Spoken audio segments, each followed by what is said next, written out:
Amy Landecker, you play Sarah Pfefferman on Transparent, and the third season is going to be up at the Emmys this year. The fourth season's coming in September, which I cannot wait. There's been a lot of talk always about the kids on the show. What do you see as Sarah's ultimate redeeming feature? Is it bad that I'm like, I don't know if she has one. God,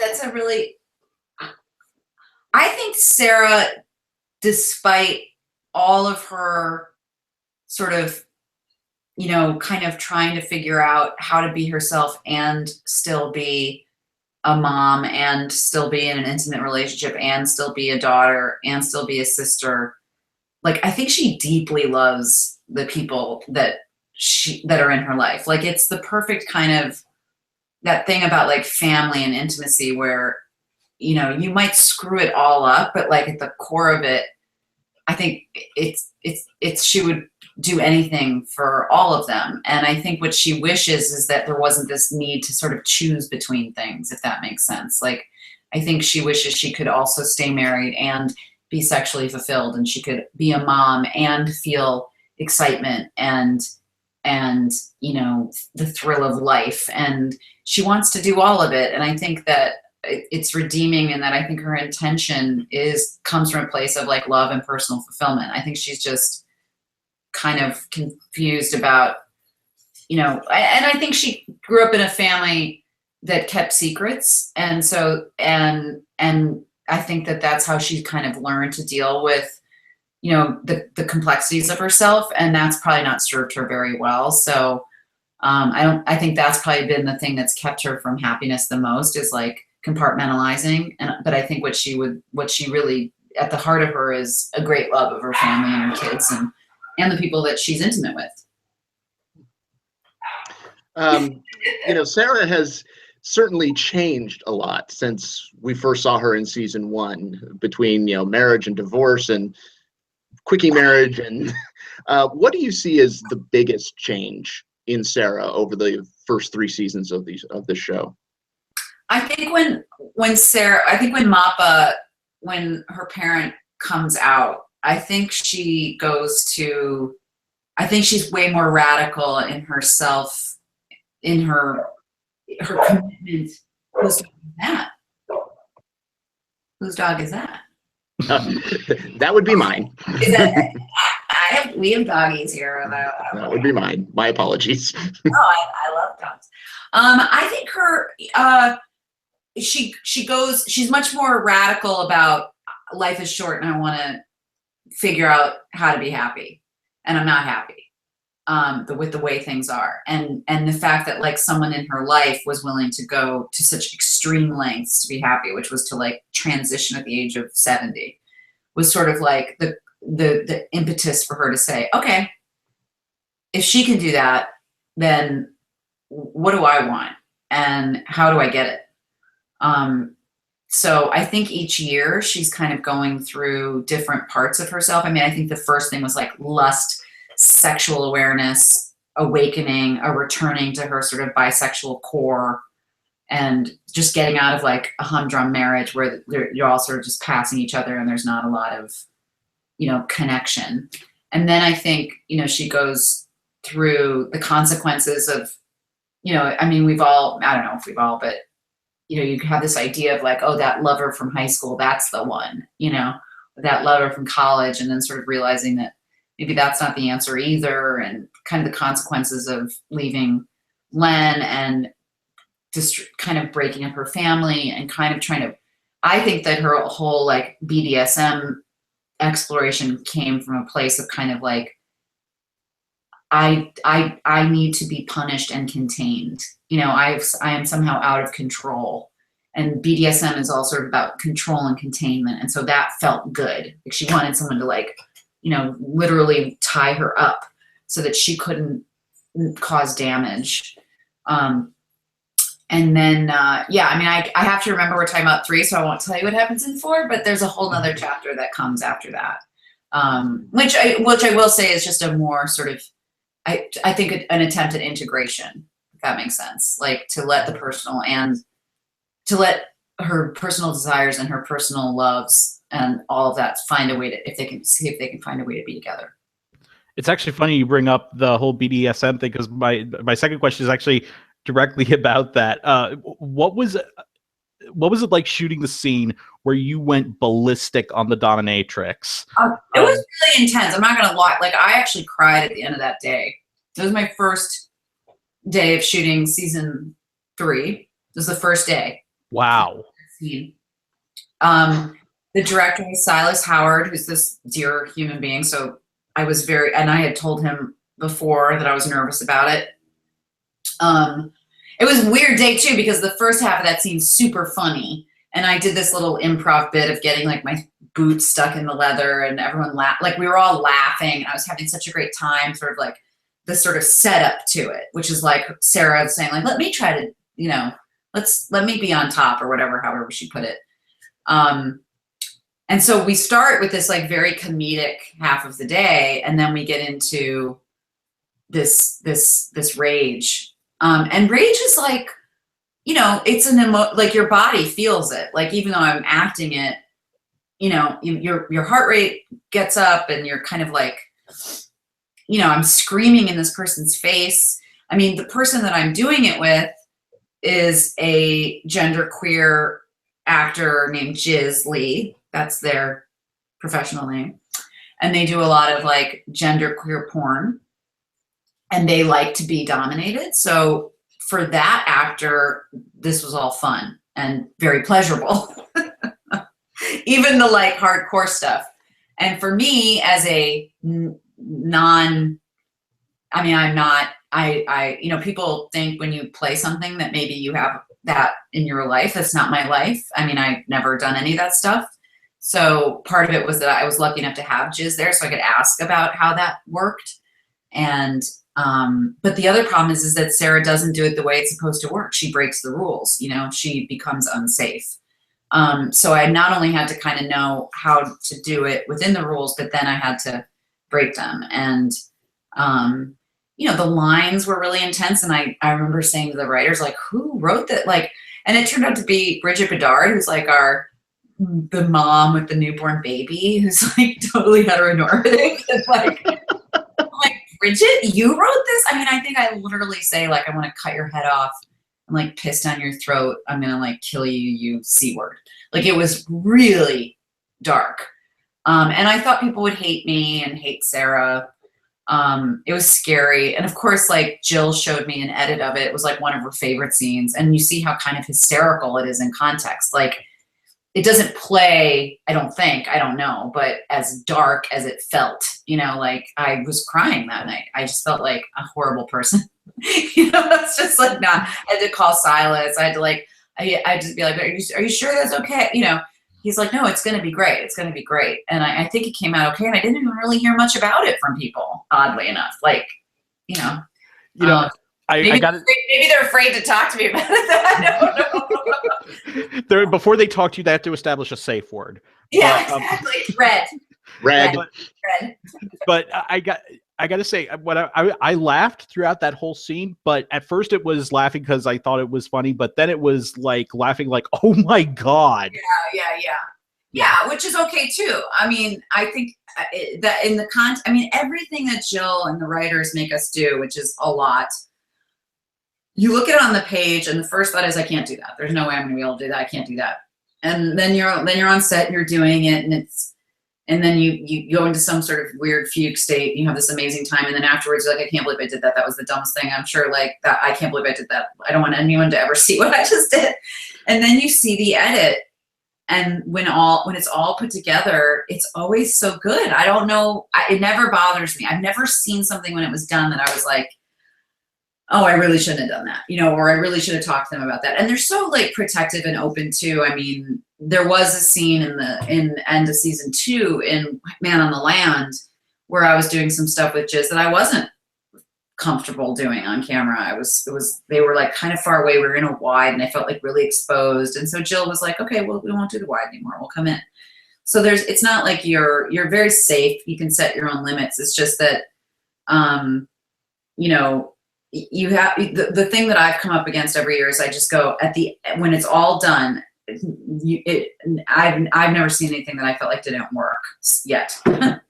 You know, so I think her reaction is exactly what she wanted, which is like, oh, this is funny, and then, oh my God, is this really happening? You know, so. Well, and that actually leads perfectly into my next question is that a lot has been said about how comfortable the set of Transparent is, how safe of a set it is. How does Jill establish that kind of environment for you guys to do those types of really difficult things? Well, she starts with like picking actors who are very open. You know, like a lot of theater people who've done a lot of really intense emotional stuff anyway, or people like Gabby who live their life in a very sort of open way, or Jay who's like a creator himself. Like she just really finds, like this year I had a new sort of co-star friend, Alia Shawkat, who just like each year we get someone who comes on the show and they just seem to blend in perfectly to this kind of vibe of freedom and play. So the first I'd say is casting, and then she we actually start each day with something called the box, which is like there's literally a wooden box, and we put it in the middle of the space wherever we are, if we're on like stage or if we're on location.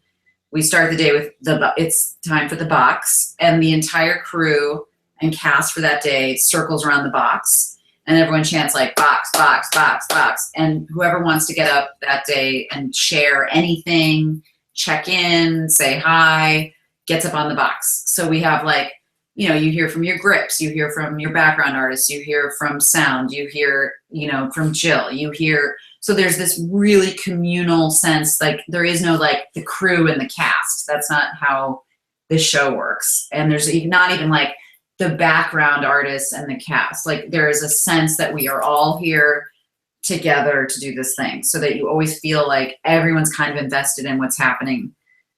It's not like this hierarchy and separation. And then the most, probably for me, like kind of the most important thing is that our DPs, we have 3, but our main guy, Jim Frona, but also DJ and Shelly, who work with him, he is like, they come to rehearsals like at the beginning of the season when we do some sort of workshopy stuff to get connected. They're there. They like, he shoots emotionally, which sounds really pretentious, but it actually kind of is incredible, where he's behind the camera trying to actually feel the feelings of the scene. So you're never like, you're not separated from the camera. I never even noticed when Jim is there. I mean, it's like the weirdest thing. And usually as an actor, you're very aware. And he can even come in like so close and it won't bother, like right up to my face. And I don't feel like it's a camera in my face. I feel like it's Jimmy in my face. So he's sort of this, he's been with her since Afternoon Delight. And he's kind of the silent partner in this Jill Soloway world. Cause he's, you know, behind the camera, and he's, you know, he's not the creator, but he is like the empath that creates her world. And his comfort, I mean, especially as a female, you know, who might be undressed or whatever, and you know, usually you're on like a Hollywood set and you feel sort of weird. There's like none of that. I mean, it's like Jimmy is like, you know, to say that he's safe is like an understatement. It's like I'm not even, he's like almost not even there. He's so comfortable with everybody. I mean, I actually have a picture of him this year, like straddling Rob in the middle. Anyway, that'll be next year. I'll show it to you next year. But anyway, so those kinds of things create this sort of like, let's all take our clothes off and have sex, get high, and rage on each other and cry. You actually alluded to this a little bit earlier. I'm wondering, has there ever been something that your character, when you read the script, when you first get it, and your character is doing something where you wanted to go to the writers and say, I think that's going a step too far? Well, I did. They know when I'm scared. I mean, I was that scene, I would say, with Jizz. I didn't really. It felt like scary. Like, I don't want to scream that I want to, you know, piss down someone's throat and cut off their head. Yeah. I mean, how do I do that without feeling like a terrible human being, whether I'm Sarah or Amy, you know? And that part of it was like, who wrote this? And let me talk to you about it. And what was interesting is, first of all, being reminded like of the comedic nature of it, but also, I mean, there'll be times, and they would never make me say anything. That's the funny thing too, is like, don't say, like, they would never force me to say it. I always end up doing it anyway, because it does work and it's better. You know, it's like, it has to be that. I mean, also, I feel like in the art world right now of broadcast, there's so much content that like to even feel anything, you almost kind of like the shows like Breaking Bad and, you know, the shows like The Sopranos, or the shows that you really connect to, they do push, you know, there's a sense of pushing, like Handmaid's Tale, which I'm watching right now. They push because there's so much noise and we've got so much stimulation that like, you kind of got it. You can't be timid about what you're trying to say. So if Sarah's like going to rage and go off on her dom, you know, it's going to have to be a rage. And what I was really surprised about with season 3, and it happened more with the scene with the kids, because I also rage on the kids. I don't remember that one about the turtle, about Nacho, like, you killed our pet, you know, which was also really scary to do. Although the kids loved, I mean, the first though, they weren't on the other side when I was full throttle. They were not there. I was just doing it to, you know, space. But they also kind of like dramatic scenes, like all actors. Like the little girl was like, I can cry on cue. You want to see me cry on cue? Like, she loved showing us up. Yeah, and she was completely not emotionally damaged. It was just like cool to play the scene. But, you know, as a mom, I felt, I mean, I have a kid, and I felt like, you know, it's hard to show that much anger. And, but I got applause after that scene on set. I've never gotten applause before or since, I don't think, from the entire cast and crew. Because I was like, that's really weird. Like, I was just a total jerk. And can I just say something really funny though? Like, I'm seeing my own reflection, and I feel like I look like Carrie from Homeland. Like, you know, she. I'm like, really? I'm very expressive. No, but you don't have index cards with string on them behind you, so I think you're all right. This is my plan.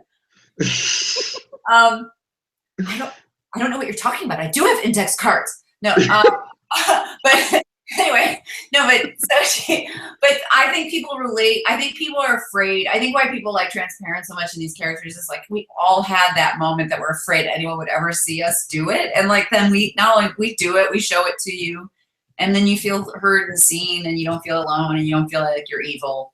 You feel like you're human. So I think that's why people were like, yes, you know, that we've all lost it on our kids. We've all had a terrible moment like that. So anyway, but yeah, I think every year there's something where I'm like, I can't do that. Yeah, that's not going to happen. And then I always end up doing it and then some. This is like hysterical. Well, that actually kind of leads into my question is, I'm curious what it's like. You know, you mentioned, you know, season 4 being just completed. I'm curious as to what it's like when you start a new season, what it's like when you get that first script.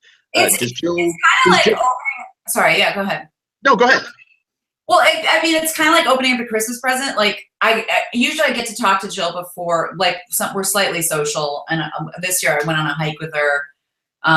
Our birthdays are around the same time, so we have like a couple times during the year where we'll just get together, and she'll usually tell me I usually find out before everybody else, because I live in LA, and the rest of the cast but Jay, and Jay's too busy to go on hikes with Jill, but I will get a sort of download of what's coming, and it's always really, really exciting. They're so brilliant, these writers. It's like, you just get, I mean, as Bradley, my boyfriend who's on the West Wing, it's like you have the best writers in TV spending, you know, their summers thinking of things for you to do. Like, it's just your dream as an actor, to have these minds coming up with, you know, storylines and crazy stuff to happen. And and then everyone on the show knows too, like there are definitely things that I get scared of. There's always something that I'm really scared to do. And I think that that's probably great. I mean, every year there's something I'm just like, I just don't know how I'm gonna do that. And I get kind of nervous because Jill and the writers of this show are very boundaryless in what they want to talk about. And so you then as an actor have to be sort of boundaryless in showing those themes, and they might not be the themes of your own life, or they might not even be something that you necessarily want to show, so you kind of got to open your heart and be kind of, people would always say I was like courageous and fearless. I always thought that was so like not true at all. I mean, people who go to war are courageous, this is not courage, but I've started to understand that like we all take a big leap on the show, and we're heartily rewarded. So, it's not a huge, I'm not suffering in any way, but it's definitely, it takes, you got to kind of gather yourself and go, I'm going to jump off a cliff here. Just like I Love Dick. I mean, there's just not going to be, Jill loves sex scenes. I mean, she loves gender politics. She loves having older people have sex. No one sees older people have sex.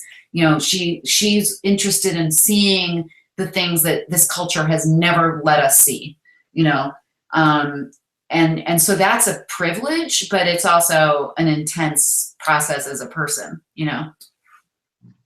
That makes sense. Hey, Tony, why don't you ask another question, but because the rest of my questions are a bit more of a segue, so why don't you go ahead and ask another question there? Well, and you mentioned your co-stars, Gabby and Gabby Hoffman and Jay Duplass. One of the things that I love so much about this show is the dynamic between siblings, and the three of you have such a believable dynamic as actual siblings. How do you guys go about creating that dynamic?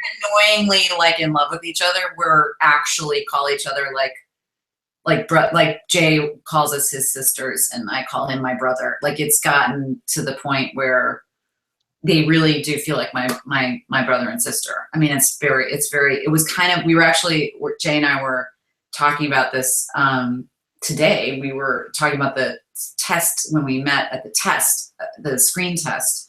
And it kind of happened like immediately. We did the barbecue scene together and it was like, blah, blah, blah. I mean, and honestly, we've never had the only difference between the Pfeffermans and us is like the Pfeffermans fight sometimes and they make fun of each other, more like siblings, like real life siblings. We don't, in our real life, we've gotten just incredibly tight. So it's really natural. It's not even something we ever it was like, I think it's kind of like those great lovers, like the chemistry reads where you go, like they just had great chemistry. I think we kind of had that as siblings. It was just like, it just was there, we just were lucky. And we have such deep affection. I can't tell you they're like the best people on the planet. I've heard of casts like, it's just funny. Even we're doing this Gold Derby and you talk about like the Emmys and it's like, both Jay and I have not been nominated for an Emmy. I think all the other Pfeffermans have. And you hear stories of casts where that becomes divisive in some way or people are jealous or, and it's not to say like I wouldn't want an Emmy nomination. Obviously, that would be absolutely lovely. But you also have someone like Gabby, who, first of all, could care less. I mean, she's really not into that kind of stuff. But she also would never make you feel ever like somehow that put her on a different plane than you or something. Like she says nothing other than like how much, there's just this much more socialist kind of, lack of hierarchy. Particularly between the three of us, although I'd say all five of us, honestly, the Pfefferman five are incredibly tight, and loving and supportive. And so, yeah, it's been easy, very easy. I just want to segue to just something a little different very quickly. You were in one of my favorite movies, A Serious Man. How did I know? I've only been in like 2 movies.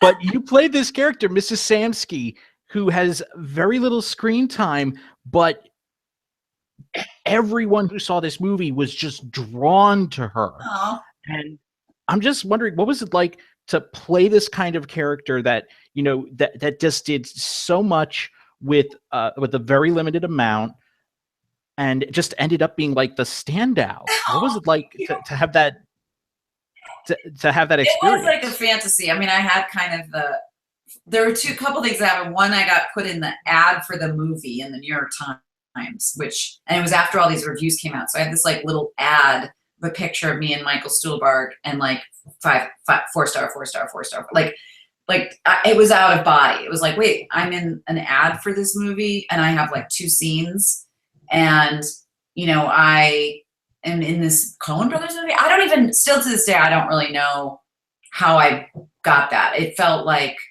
the universe, I mean, that script just spoke to me in a way. I heard, you know, that I was the only person who interpreted it the way that I did, and that was exactly how they wrote it.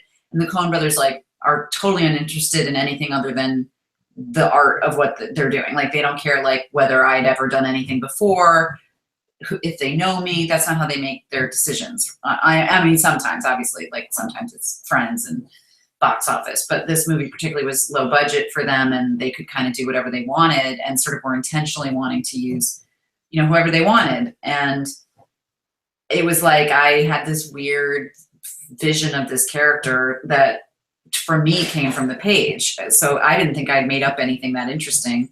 I thought it was pretty obvious. I mean, there were all these descriptions. I remember very specifically, like she takes these incredibly long pauses. She's barely audible. You know, she's smoking pot. Like there were so many things that I felt made her, I guess they told me, I don't even know if I blinked like once in the scene. I mean, I don't think she's like a character that you could sustain for more than a couple of scenes, because she's barely audible and barely alive. Like she's just so still. And it was really funny because a lot of people wanted to meet me after that. Like, you know, writers, directors, I'd get all these meetings, and I always felt like really disappointing because I'm really animated and I'm not that, I mean, I'm not saying I'm not sexy, but I'm not that kind of sex. I'm not like sitting there like, hi, all right. You know, I mean, I'm just like, hi, you know, they're like, wait, where the hell did Mrs. Samsey go? But she, you know, it was I've had a few, I've been oddly fortunate. That was one of them. I mean, and I know that Jill saw that. I know that, oh, and then the other thing that came from that was that this article in the LA Times came out about little parts that during Oscar season that they said if they'd been bigger were Oscar quality, which was also like blew my mind. And they took like I did my first kind of photo for a newspaper, like photo shoot, and it was this very warmly lit, you know, Mrs. Samsey was very kind of cold and, you know, not quite, you know, I wouldn't call her relatable. And this picture was really warm, and Paul Reiser and his partner saw the picture in the LA Times, and they were casting for his wife for the Paul Reiser show. And they were like, that's her. And so I ended up getting my first sitcom, which kind of opened me up to LA and got me kind of, you know, it didn't last. It was such a lovely experience, and Paul Reiser is amazing. And it was just like a blip. I mean, we were one of those shows. I didn't know that was part of the LA experience too. I thought it was done and no one would ever hire me again. And I didn't realize that that's actually how you start. It's like a failed TV show. It was like, oh no, we've all had like 15 failed TV shows. I had no idea. I was like, oh, I'm never going to get hired because I'm somehow blamed. You know, it doesn't work that way. It's like, oh, a network approved you series regular? Good. You know, now you have a quote, now you're in, now you get to like try to get another show. So, but all that came from that one little part. So it was pretty amazing. And I just wanted to add a show that I'm incredibly fond of is Troll Hunters. Anyone ask me about Troll Hunters? I love that show, and which had a very good day at the Daytime Emmys a couple of weeks ago. I don't even know. It won 6. It won 6 awards. Yeah, Guillermo won. It also won for Kelsey Grammer. What's that experience been like? And season 2 is coming up in 2017, and it's my first animated series. It's been a dream of mine for many, many years. I kind of didn't know what it was, even like I didn't realize what was happening. I mean, technically I'm recurring, so I'm not like a series regular, but I didn't really, you know, I do a lot of voiceover. I've done a ton of commercial voiceover. And when I moved to LA, I started to do a little bit of video games. I got to do like Assassin's Creed and, you know, a little bit of that stuff, but I'd never gotten, you know, the animated world in LA is very small and, you know, tight, and it's hard to break in. And a lot of female animated voiceovers are way more talented than me in terms of range and sound. I have a very sort of mainstream kind of sound. I don't do a million different voices. I can do accents pretty well, but I also think that Transparent kind of had a little bit, I mean, it wasn't really out, but the producers knew it. It's sort of probably helped me in that way too. But, you know, I just go to this little place in Burbank and record, you know, these scripts. And then all of a sudden we realized we were, you know, being ordered to 22, and then that it was getting a second season, and that, but I had no idea. I know it's very popular. And I think part of me was like afraid to talk about it too much because it's Netflix and I don't even know if Amazon knows that. But that said, Jeffrey's doing Arrested Development, so I don't think they can get mad at me about, you know, Troll Hunters. But no, it's really, it's like, that sounds like fantasy for some reason, like to be the mom in an animated series. Love it. I mean, and it's so, voiceovers, it's so lovely. I mean, you don't have to worry about, you don't sit in here, you know, no one's worried about how you look, and it's just very chill people. You're just in a little studio and it takes about an hour, you know, and then you get paid. It's just, it's a good gig. It's a good gig. Yeah. So, just to tie this all back together. So, yeah, Transparent has been on this amazing journey as a show, specifically, you know, with the award season that's been happening with the past 2 award seasons, you know, Jeffrey winning at the Emmys, Jill winning at the Emmys. Oh, what's it been like to be a part of this show's journey through the awards circuit? What's that been like for you? It's been a process. I mean, you know, it sounds like really annoying to say, but I didn't really enjoy it at first because I think I was totally overwhelmed. Like I was the Golden Globes when we actually won. I mean, I don't know how to be anything other than honest. I was like miserable. Like felt like I didn't belong. You know, I felt overwhelmed. It's a little bit scary. Like you go to this thing and there's like this massive group of people and it just feels like thousands of photographers, and you feel like you're in high school and you're not the popular kid and you're getting like pushed around and no one wants to talk to you. And you just feel like you kind of want to go home and put on your slippers and like cry. But you keep pushing through and you know, everyone's chatting, and, you know, we were literally like the Land of the Misfit Toys in the corner of the room. I mean, it was, you know, no one really knew the show yet. We were like, you know, I mean, we had security pushing us along during the pictures, not knowing we were nominees, you know, get moving. And then the PR people were like, they're nominees. They're not. I mean, it was just like, it would push you to your limit of humility. and then they were like, and the winner is, and it was like, you know, I felt like the prince in Cinderella had like pointed to us and we had now become Cinderella, you know, that we had now, bippity boppity boo, we had become, you know, perfect. It was incredible. And so like out of body. And I'm worried that we'll never win another big one like that again, because I want to have the experience again and be more in my body, because I was just so overwhelmed. But now that I've calmed down, I mean, of course, the way the world works, that'll be it. Because now I'm finally like into it. I remember Laura Harding telling me to enjoy it and be present, because she kind of wasn't present for the SAG Awards. She was like out of her, but you can't enjoy it and be present until you get used to it. And by the time you get used to it, you're probably on your way out. So I'm hoping that's not the case. I mean, I think every year we're kind of hoping that we stay on the radar. There's so much incredible content out there. There's so many shows, and you're kind of like, and thank God for Jeffrey and, you know, his glorious performance, and Gabby and Judith and the other people that have been nominated, and Jill. I mean, I feel like it's hard to ignore. I hope that's the case, because I'm just kind of starting to kind of go, you know, this is a privilege, and it's fun to celebrate, you know, and it means more eyes on the show, and it means you get to do it longer. You know, you kind of feel job security. I mean, every time Jeffrey wins, I'm like, I got another year. I got another year of this job. Like, they're not going to cancel us, you know, when he's winning the Emmy. So you kind of want, you know, but another thing that Bradley has told me about, it's interesting to be in a relationship with someone who went through this process at a different time, you know, it's like, and then it kind of comes to an end, and then you kind of go, oh, do they not like us anymore? And you never really know. And of course, that's not really the case, but you're sort of like a flavor, and then, you know, people move on. So we're kind of, you know, just hoping that it stays on the consciousness of people, especially because people do binge it really quickly in one night back in September, you know, and how do we, yes, keep the art, you know, keep the presence of the show around. I mean, God, there's just, the landscape right now is insane. I mean, it's just like, you know, so many great shows.